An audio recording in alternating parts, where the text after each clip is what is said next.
नमस्कार, राम राम हरियाणा में आपका स्वागत है। मैं हूं आपके साथ भावना त्रिपाठी। रुक करेंगे प्रदेश की तमाम बड़ी खबरों की ओर।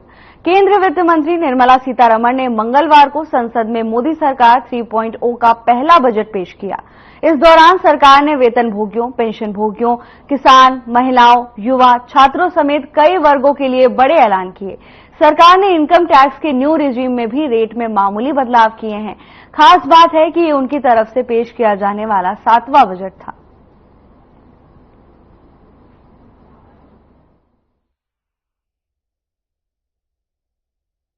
India's economic growth continues to be the shining exception and will remain so in the years ahead. We need to focus on 4 major castes, namely the Garib, Mahilayen, Yuva and Annadata, the poor, women, youth and the farmer. For Annadata, we announced higher minimum support prices a month ago for all major crops, delivering on the promise of at least a 50% margin over cost. Pradhan Mantri Garib Kalyan Anna Yojana was extended for 5 years, benefiting more than 80 crore people. Administrative actions for approval and implementation of various schemes announced in the interim budget are well underway. The required allocations have been made. Budget theme.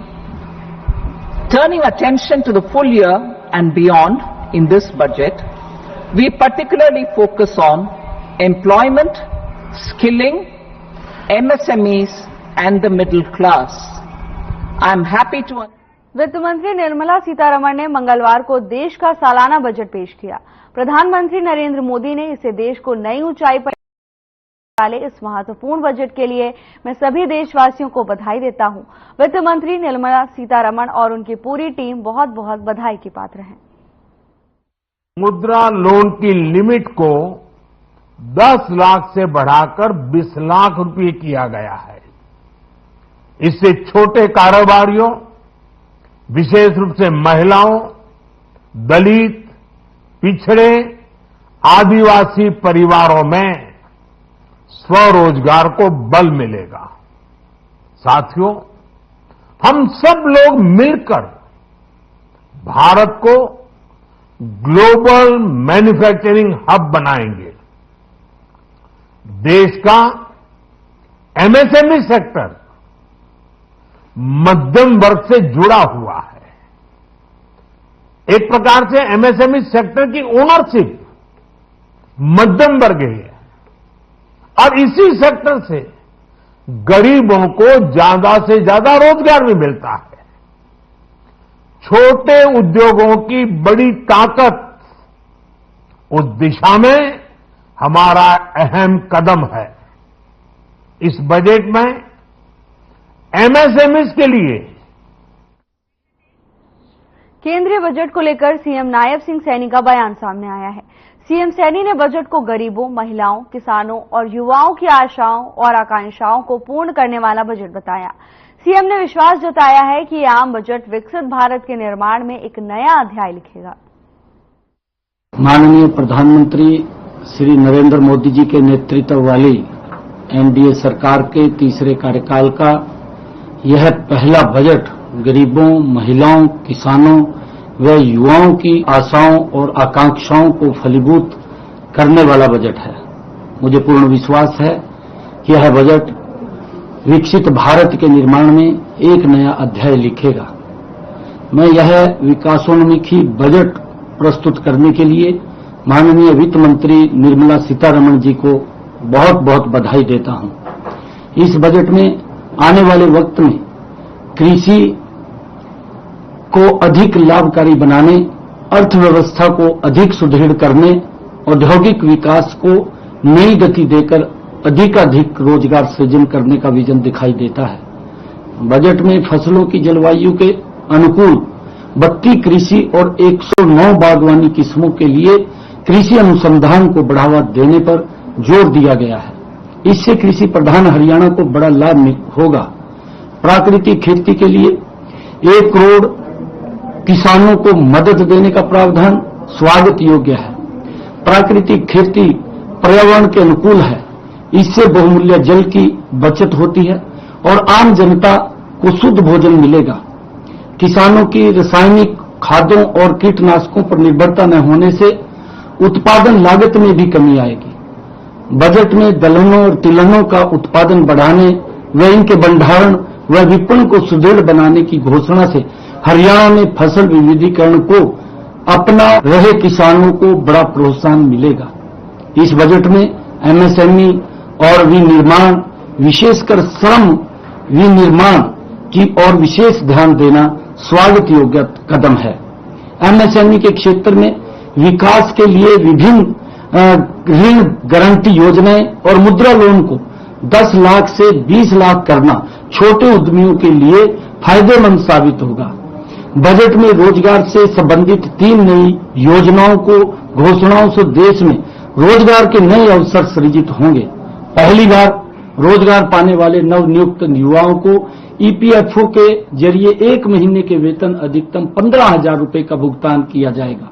विनिर्माण क्षेत्र में नवनियुक्त युवाओं और रोजगार देने वालों को ईपीएफओ में अंशदान के लिए प्रोत्साहित करना स्वागत योग्य है।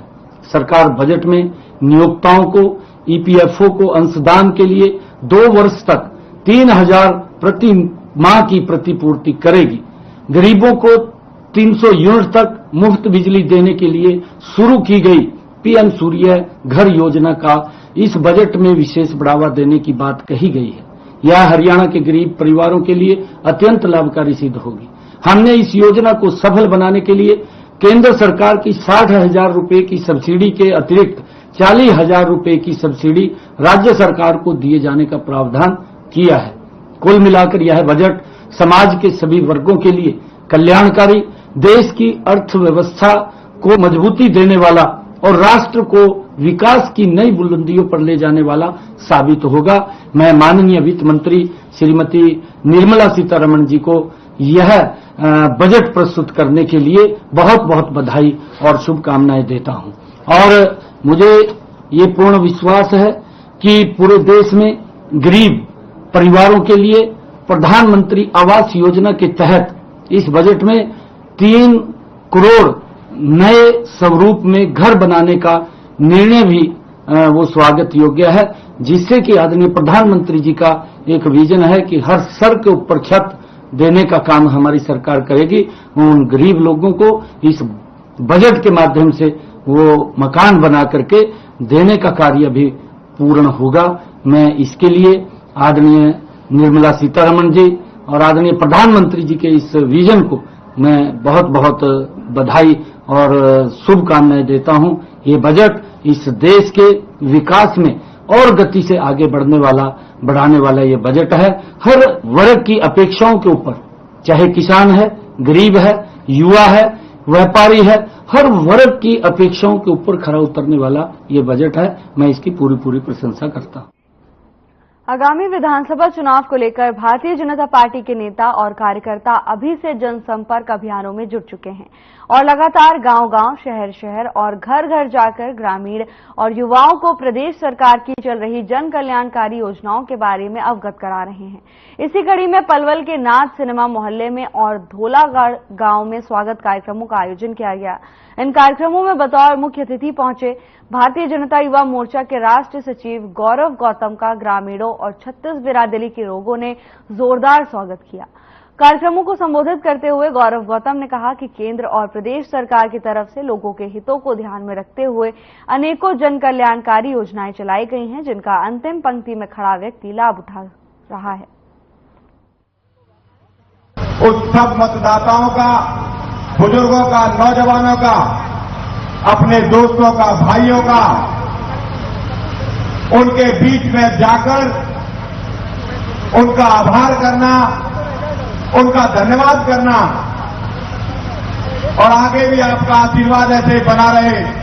हमने प्रयास किया है कि हम जन जन तक जाने का प्रयास करेंगे, उनका आभार व्यक्त करेंगे, उनका धन्यवाद व्यक्त करेंगे। एक छोटे से ब्रेक के लिए रुकेंगे, जल्द हाजिर होंगे ब्रेक के बाद।